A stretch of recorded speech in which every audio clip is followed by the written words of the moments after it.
Hello everyone, welcome to Lukman IS. Today we are going to have the Hindu analysis of 23rd November 2020. So let us see which are the important articles in today's The Hindu newspaper. Yes, these are the articles for mains purpose and for prelims purpose. Let us see one by one. First article on page number 6, editorial page.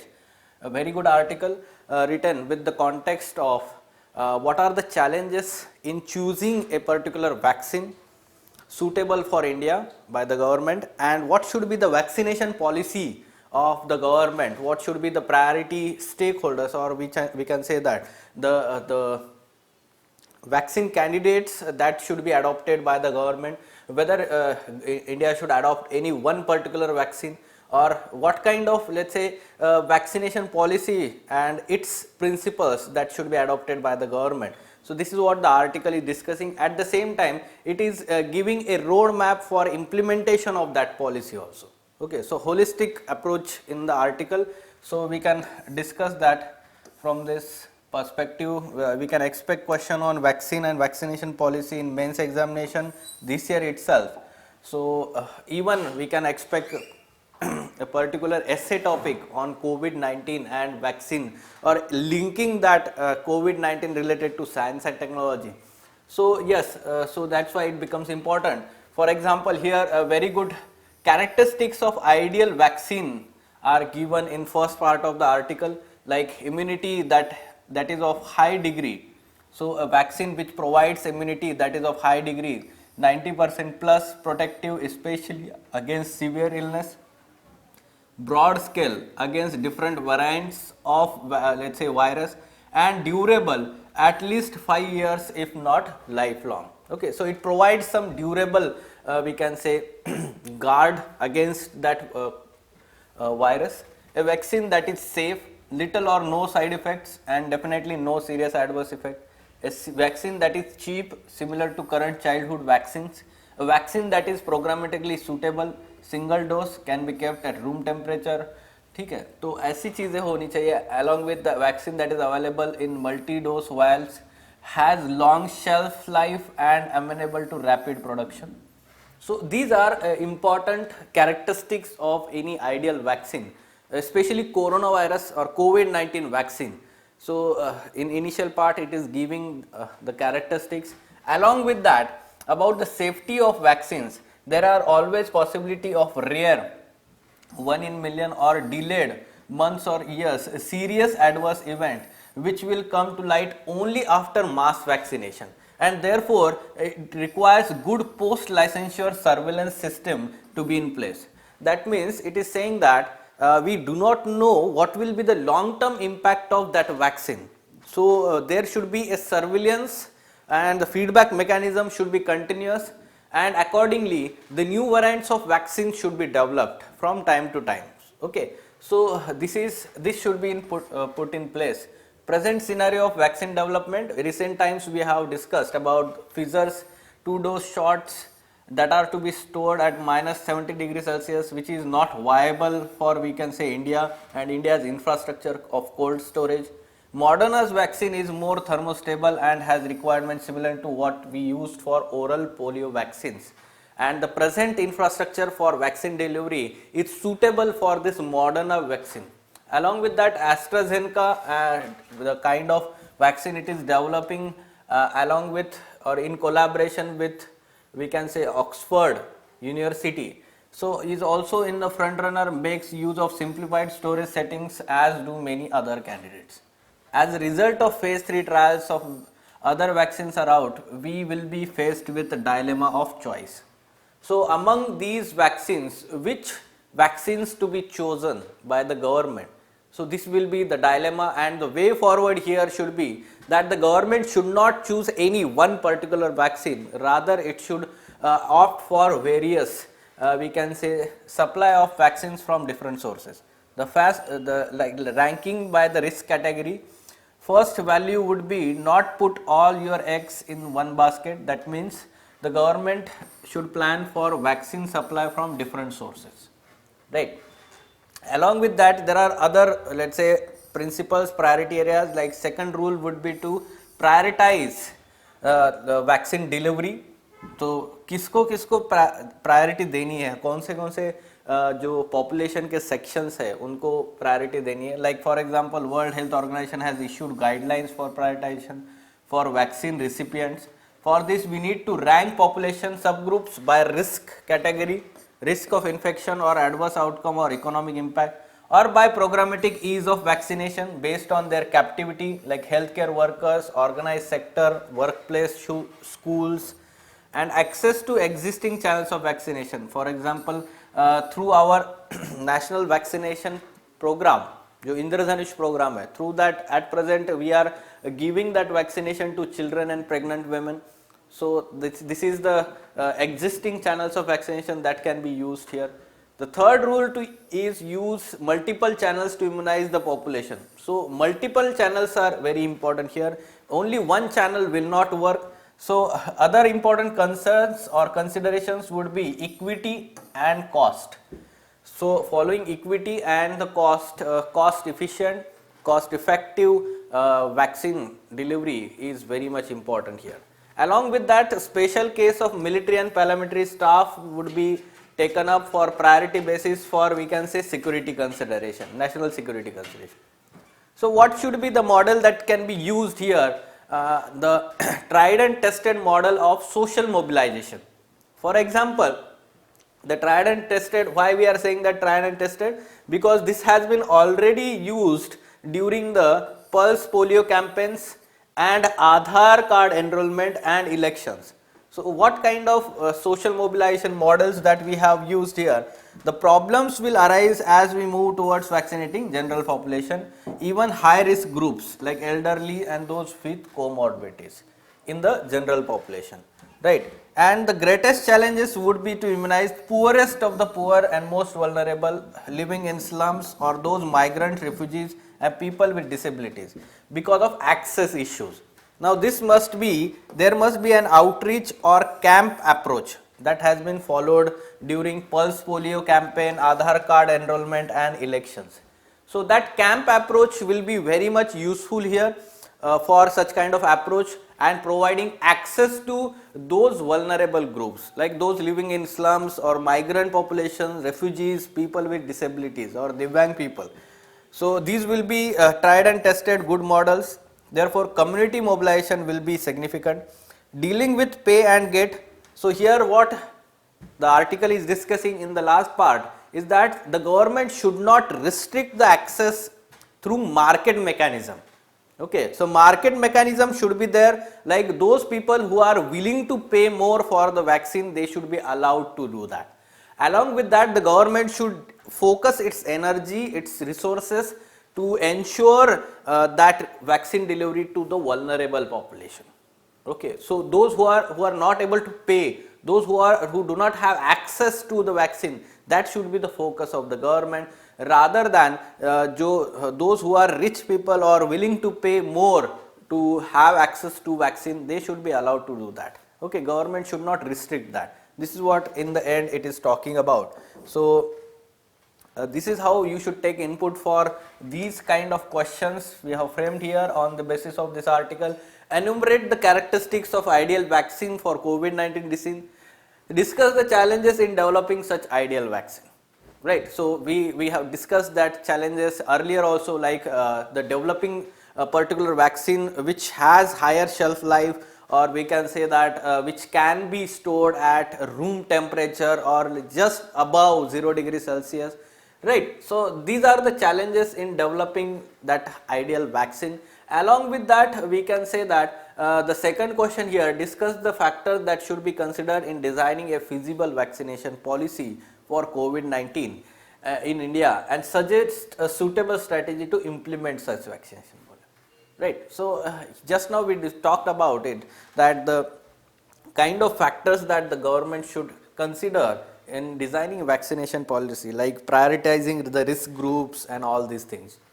Along with that, the suitable implementation strategy will be like camp approach or social mobilization, and this should be the approach in implementing that kind of policy. Fine. So you can take input from, let's say, essay perspective, और ये आपको GS2 में governance या फिर social justice, उसमें भी ये question आपको जरूर आ सकता है हेल्थ सेक्टर से, right, at present. Okay, so moving on to next article, again on page number 6, editorial, no minister, the trade agreement pitch is flawed. So yes, the article is discussing or having context of our external minister S. Jaishankar recently gave speech on the kind of impact of negative, largely negative impact of globalization that has happened, at the same time the free trade agreements and its negative impact on India.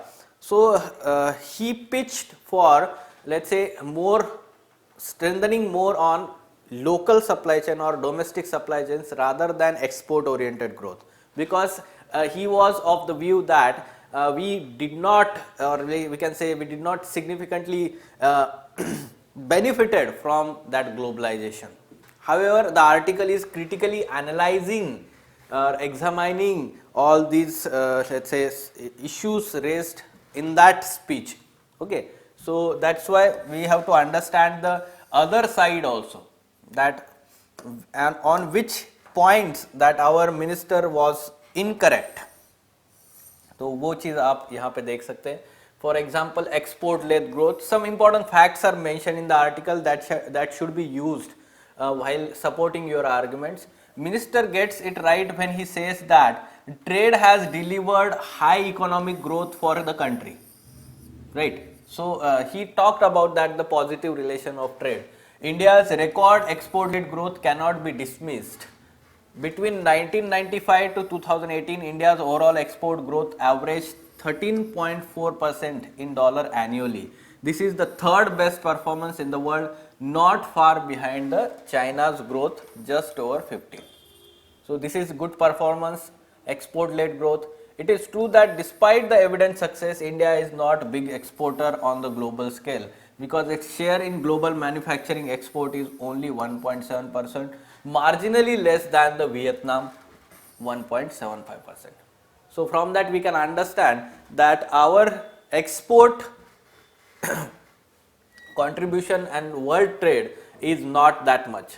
Along with, we have to understand that strong rupee approach of the present union government. So since 2014, the present government has this strong rupee approach and is among the chief causes that have shown to have slowed down the exports. The real effective exchange rate has appreciated by 20% since 2014. This is not the subsidy given by other country to their exporters, right? So basically, whenever we focus on strong rupee or appreciating our rupee as compared to what you can say dollar or dominant currency in the world market, because of that what happens is we disincentivize exports and we incentivize imports. This is what the statement is talking about. Like the studies of trade agreement, sorry, it is in fact a subsidy given by the present government to exporters of other countries. If imports such as holidays or higher education overseas have leapt, it is because of exchange rate that has made them more affordable, right? So basically it is saying that imports have become cheap while export are becoming costly here, that the subsidy, because of that strong rupee concept here, strong rupee approach of the government. Along with that, the studies of trade agreements by Niti Aayog shows that Indian exporters suffer logistics, compliance and transaction costs twice as high as in the other countries. This low ease of doing business relative to other exporting countries further eroded our competitiveness of Indian exports. So these are the issues here, that yes, ease of doing business, especially in the export led sector, is poor in India as compared to other countries. Especially we can talk about the manufacturing sector also, that the minister does not get it quite right on manufacturing also. Between 1995 to 2018, India's manufacturing exports grew on an average 12.1%, nearly twice of the world average, right? So this is also good point. We can say that the great examples of how responsible globalization can solve problems are the multiple COVID-19 vaccines being readied across the world. They are in fact India's only hope to safeguarding population. So we cannot deny that the globalization will not help, right? This is the best example how globalization helps all countries, and therefore to denounce trade openness and globalization at this point is also poor timing. So in summary, we can summarize all these arguments like India's switch to strong rupee policy in line with our Prime Minister's pre-2014 election campaign led to surge in imports of goods and services preferred by non-rich Indians and a measurable loss in competitiveness of labor-intensive exports. At the same time, disadvantages of Indian exporters have long struggled against the substantially higher logistics and other costs remain as burden. Right. So these are the issues in export-led growth. Earlier also, one of the topic that has been discussed in ED class also, right, editorial discussion class regarding export-led growth. So in that, in detail analysis has been done, the advantages and disadvantages, pros and cons of export-led growth. So yes, the similar kind of approach in here in this article. Here basically some important facts should be mentioned. जो facts यहाँ पे mention किए हैं सारे के सारे आपने use करने चाहिए. Fine, okay. Yes, some important news from IR and security purpose. Naval exercise Stymex 2020 has been concluded. Second edition of India, Thailand and Singapore trilateral naval exercise Stymex. Stymex में Sitmex, sorry, not Stymex, Sitmex. So in Sitmex, Singapore, India, Thailand maritime exercise. So उसका full form आपको दिखाई देगा यहाँ पे. Concluded in Andaman Sea recently. Now Indian Navy deployed indigenous anti-submarine warfare corvette INS Komarta. Right. So first edition of the exercise was hosted by Indian Navy and was held in Port Blair. ठीक है, तो अंडमान सी में इस बार हुआ है second edition. First edition was in bay of Bengal and it was hosted by Indian navy, but the present edition second edition was hosted by Singapore navy. Okay, so this is we have to remember for prelims examination. ये सारा किस लिए है? Prelims examination के लिए. सो trilateral exercise जो है naval exercise सिटमैक्स multilateral exercises में ये वन ऑफ द इम्पॉर्टेंट है along with Malabar exercise which was recently concluded among 4 navies of India, Australia, Japan and US, right? तो ये इसमें सिंगापुर और थाईलैंड इंक्लूडेड है.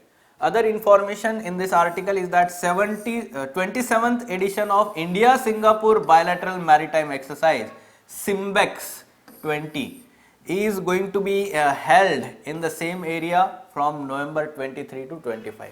That is in Andaman Sea. Okay, so that will be in news. Further, we will have follow up on that. So such kind of question for practice prelims examination. First statement, it is trilateral exercise about SITMEX. Trilateral exercise among the navies of India, Thailand and Myanmar. So आप यहाँ पे confuse हो सकते हो because of this M. But this is not there, rather it is of Singapore Navy. So it is incorrect statement. Along with that, second edition of exercise in 2020 was held in Andaman Sea, hosted by India. So again incorrect statement, it was not hosted by Indian Navy, rather it was hosted by Singapore Navy. And the first edition of exercise was held of Port Blair in 2019 and this was hosted by India or Indian Navy. So that's why the answer is here 3 only is the correct answer, right?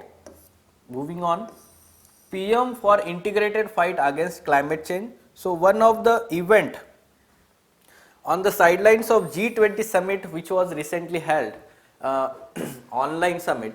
So addressing that G20 summit side event, safeguarding the planet, the circular carbon economy approach. So in this, the Prime Minister was addressing and talking about climate change action plan. So inspired by our traditional ethos of living in harmony with environment and the commitment of government, India has adopted low carbon climate resilient development practices. So cultural ethos, we can talk about that. For humanity to prosper, every single individual must prosper. Rather than seeing labor as factor of production alone, the focus must be on human dignity of every worker. Very good statement that can be directly used in your answers. We will meet our goal of 175 gigawatts of renewable energy well before the target of 2022. Now we are taking big step ahead by seeking achieve 450 gigawatts by 2030. So yes, India being the member of Paris Agreement 2015 under UNFCCC, and what are the commitments under INDCs we have made, intended nationally determined contributions. So India is right on the path to achieve those goals, right? Ahead, we can say India is the only country that is very much ahead to reach those goals. So that is good thing. We can say that India is acting as a leader in moving towards green economy or green energy. Fine. So largely some important captions and quotation. A very good caption we can say that can be used in one of the editorial that was written related to conducting local elections in Jammu and Kashmir. So yes, a violence free election is necessary but not sufficient for vibrant democracy. So yes, such kind of statement can be used in your answers or even in essay. So yes, these were important articles from today's The Hindu newspaper.